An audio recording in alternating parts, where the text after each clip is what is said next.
people this live uncut, unedited. We knew that the noise, y'all, ain't talking.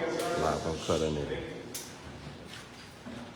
When we saw that this young man, Jalen Carpenter, was murdered by the police on Wednesday, when we saw the news, everybody that I talked to knew it wasn't the whole story when it was put out. Be quiet. Never shut up. Thank you. We knew that they were not telling the whole story. We knew that there were real people out there grieving while there were people debating on the internet, while the corporate media, while trolls online are trying to drag his name. We knew that there were real people out here who love him, who know the truth about him. And we wanted to support because this is just another example of the highest level of racism. And of a racism that's been occupying this community for a long time. It broke my heart, one, to see that he was murdered and executed by the police unjustly. It broke my heart that they lied on his name. It broke my heart that they think that nobody was going to know that they were lying, that people aren't going to call them out. They're supposed to serve the public, but they're not actually releasing the whole truth to the public. They're not releasing the names of his murderers to the public. They're not releasing the full footage of his murders to the public, and they're going to be held accountable by the public. It broke my heart to see that he was murdered only a few blocks away from Emmett Till's family home. Wow. And it shows just how long of a legacy that this really is. This is such a beautiful family and such a beautiful community that's gathered here tonight. There's going to be more gatherings. There are people who wanted to be here who couldn't. And we're going to carry Jalen Carpenter's memory forward because it is about him. It's also about the family that's around him. It's also about the community that's around him. It's also about Black folks in general. This is something that we all have felt for a very long time. I myself have had run into the police that were unfair, unjust, brutal. And this is something that, when we fight for Jalen Carpenter's memory, when we fight for this community, we're fighting for people all over the city. We're fighting for people all over the country.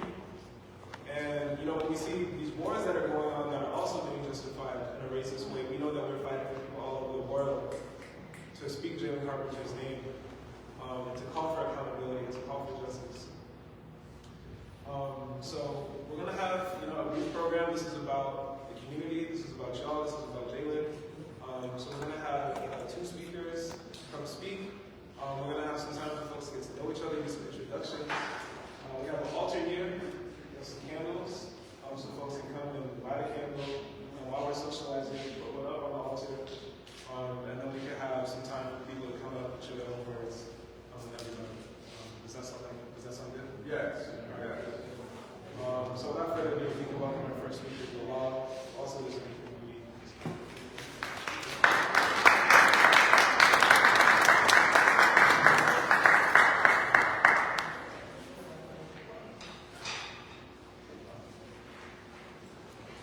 Hi everyone.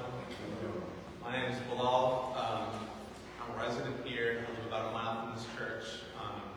I have a few words to share, and I wrote them down because I'm not that good with words off the top of my head. Tonight, we mourn the loss of a neighbor and community member. Jalen Carpenter was a 24-year-old father to a 1-year-old son. A kid who will not understand if he won't see his dad. I did not know Jalen, but I'm here because this is my neighborhood, and they killed my neighbor, and it broke my heart. Sam Carpenter, his father, said he took his last breath in the cold street and died alone. I want to see body cameras. I want to see the evidence. And we all agree. They say they have the footage, but won't release it. We've only heard what Illinois State Police wants us to hear about the situation, but the police lie time and time again. We know they have an agenda. We demand transparency and accountability, and for the officers involved in his murder to be identified and charged to the fullest extent of the law. This is a police problem, but at the same time, it's not just a police problem. This is a humanity problem. One rooted in the complete disregard of basic dignity for Black people in this country. Jalen Carpenter was executed on our sidewalks for the crime of being black.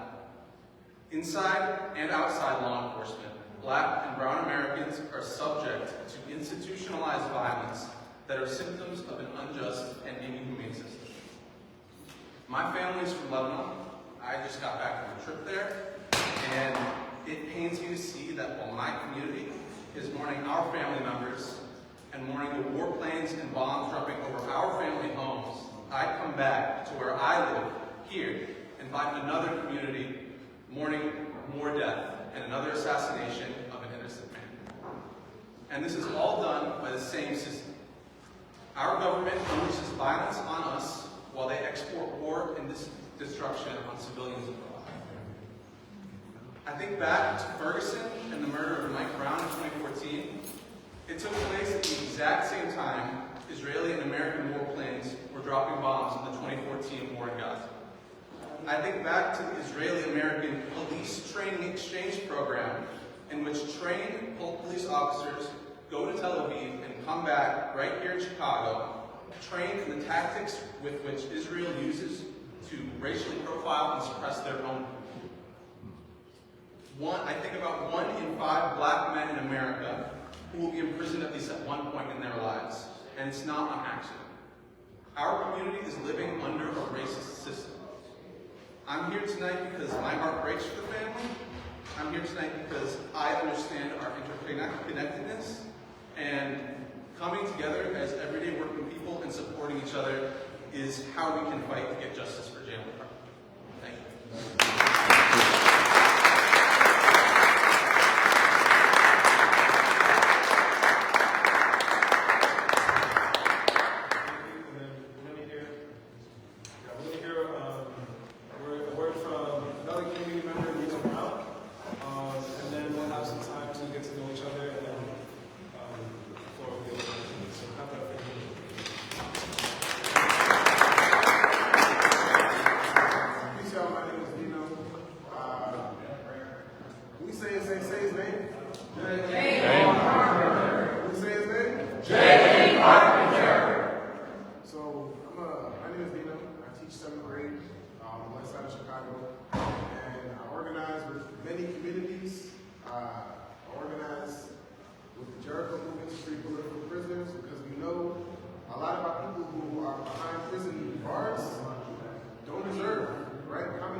Community is all we have.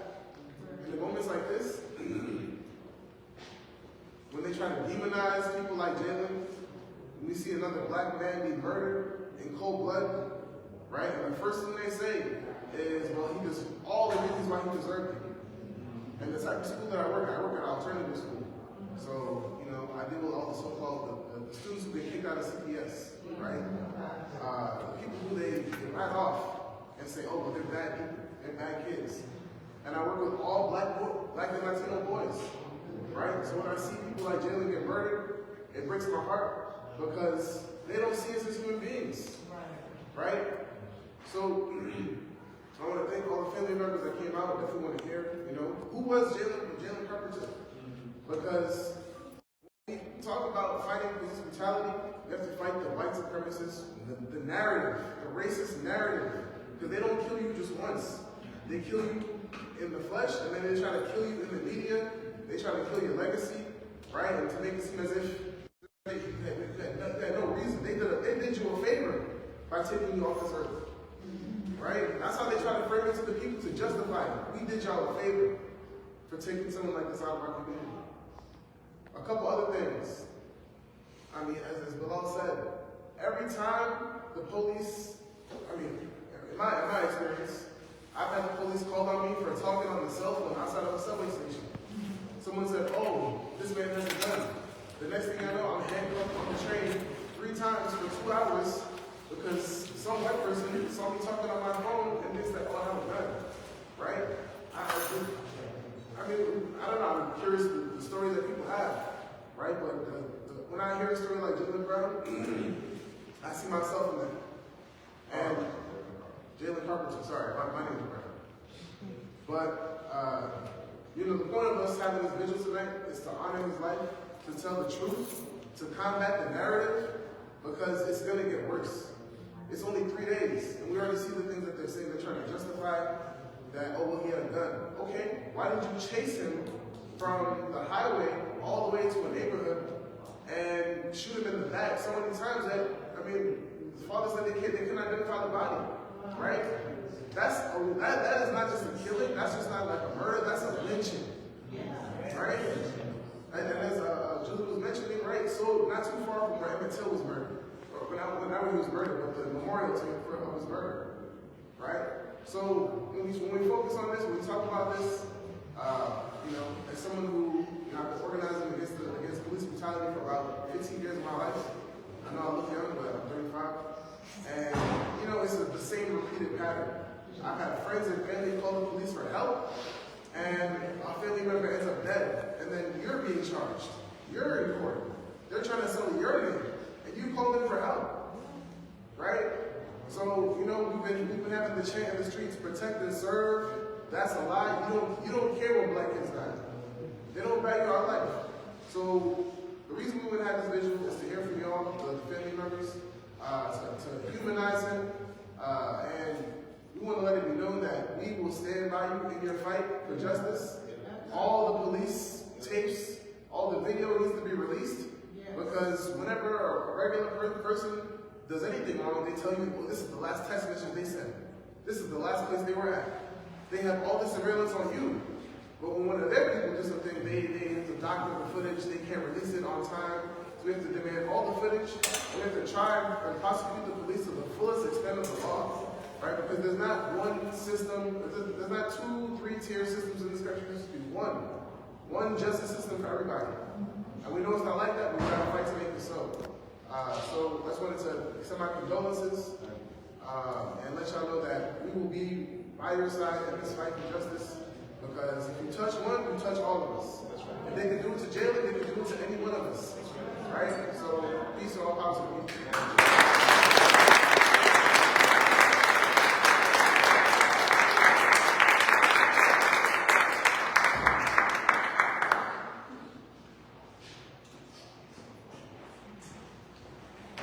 Okay, thank you. So now we just want to make some time for folks who maybe don't know each other, folks who are in the community, neighbors. You know what I'm saying? Look around. This could be a time to, well, first we have some candles. If you want to light a candle, we have matches. You can come up, grab one, and put it on the altar. Now would be a good time. And then we also just ask for folks to introduce themselves, say your name, your pronouns, your neighborhood you live in, and just talk about how you're feeling, what's coming up for you. And then we can come back in about 5 to 10 minutes.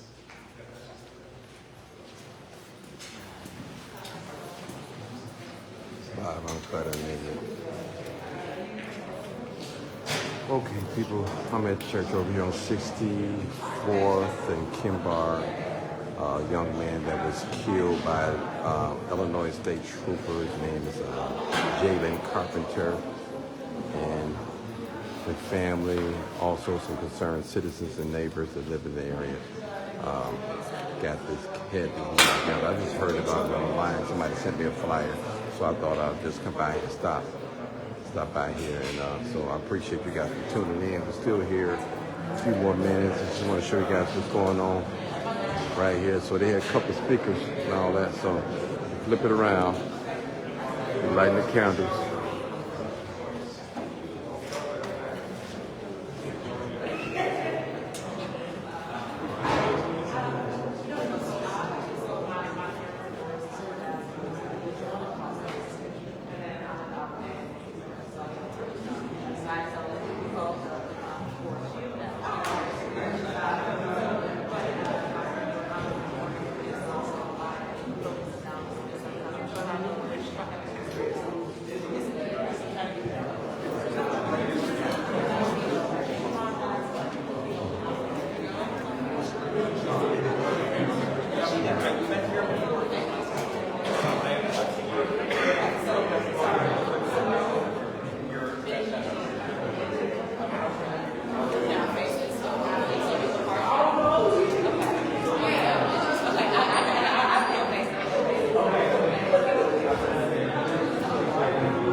I don't know if they're going to do a protest. This is live, uncut, unedited. This is your boy Martin G, aka the Crime Chaser. I'm live, uncut, unedited. I am.